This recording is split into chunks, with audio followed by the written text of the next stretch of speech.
श्री शिवाय नमस्तुभ्यम। आज हम लेकर आए हैं आप सभी के लिए शंकर भगवान का एक कथा। जरूर सुनिएगा। एक गांव में एक राजा रहा करते थे। उनका एक लड़का था। राजा अपने प्रजा से बहुत प्रेम करते थे।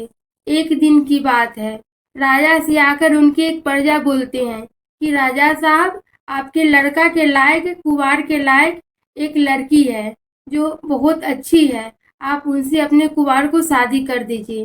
राजा ये प्रजा के बात सुनकर अपने लड़का का शादी उस गांव की लड़की से ठीक कर देते हैं। कुछ दिन बाद राजा के लड़का को अचानक तबीयत खराब होता है और उनका मौत हो जाता है। राजा बहुत चिंतित रहने लगते हैं कि हमने तो अपने लड़का को शादी ठीक कर दिया था, उनको क्या जवाब देंगे, उस कन्या को कहाँ विवाह होगा। पहले के जमाना में 2-3 शादी नहीं हुआ करते थे। जो लड़की का एक जगह शादी फिक्स हो गया तो वहीं पे शादी होता था। तो उसी प्रकार से राजा बहुत चिंतित थे। लेकिन राजा के दिमाग में एक बात आया कि क्यों न कोई दूसरा उपाय किया जाए। राजा एक बढ़ई बुलवाकर अपने बिल्कुल बेटा के जैसा लकड़ी का पुतला बनवाते हैं। उसमें मशीन द्वारा हर चीज लगवा देते हैं, चलना बैठना हर चीज लकड़ी का पुतला करने लगता है। लेकिन बढ़ई तो उसमें प्राण नहीं डाल सकता ना, तो उसमें सिर्फ प्राण नहीं रहता। अब राजा के लड़का के शादी के डेट आ गया। बिल्कुल एक राजकुमार के जैसा लकड़ी के पुतले को राजा तैयार करवाते हैं और डोली में बैठाकर शादी करने के लिए ले जाते हैं। उसी बीच उसी रास्ते से शंकर भगवान और पार्वती जी गुजर रहे होते हैं। तो पार्वती जी शंकर भगवान से कहते हैं कि हे स्वामी, देखिए तो कितना अच्छा लड़का शादी करने के लिए जा रहा है। तो शंकर भगवान कहते हैं पार्वती जी से कि हे पार्वती, वो लड़का नहीं है, वो लकड़ी का पुतला है।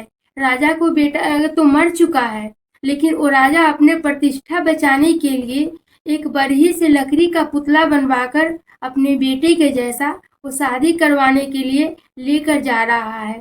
तो पार्वती जी शंकर भगवान से जिद करने लगते हैं कि हे स्वामी, इस लकड़ी के पुतला में तो हर चीज है।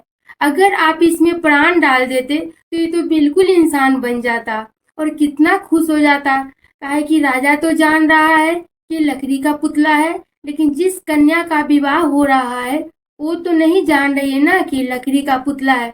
यही सोचकर पार्वती जी जिद करने लगते हैं। उस लकड़ी के पुतला में शंकर भगवान पार्वती जी के जिद करने पर प्राण डाल देते हैं। लेकिन बोलते हैं कि हे पार्वती, उस राजा को तो पुत्र का सुख लिखा ही नहीं है। तो पार्वती जी बोलते हैं कि हे स्वामी, उस राजा को पुत्र का सुख नहीं लिखा हुआ है, लेकिन इस लड़की को तो पति का सुख लिखा हुआ है। तो इसमें आप प्राण डालिए। और प्राण डाल देते हैं। जब शादी करने के लिए जाता है वहां पर, तो लड़का बोलने लगता है। ये देखकर राजा अचंभा रह जाते हैं।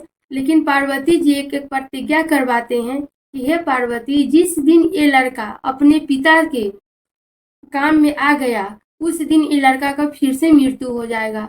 लेकिन पार्वती जी ये बात के लिए तैयार नहीं होती। कहते कि हे स्वामी, अगर एक पिता अपने पुत्र के साथ रहेगा और उससे बातचीत नहीं करेगा, वो तो जीते जी मर जाएगा। तो इसके लिए भी राजी करवा लेते हैं। जब लड़का शादी करके जाता है घर पे, तो अपने पिता से एक आम इंसान की तरह बात करते देखकर राजा को अचंभा हो जाता है। और राजा बोलते हैं कि हमने तो एक लकड़ी का पुतला बनवाया था, ये तो एक जीता जागता इंसान बन गया। ये सुनकर राजा बहुत खुश होते हैं और राजा कहते हैं कि हे रानी, अपने पत्नी से, हे रानी, ये सब मेरे अच्छे कर्मों का फल है और हमने शिव जी का पूजा पाठ विधि विधान से किया है। इसी कारण मेरा मरा हुआ बेटा आज फिर से जीवित हो गया। ऐसी है भोला बाबा की कहानी। आप जरूर सुनिएगा, समझिएगा।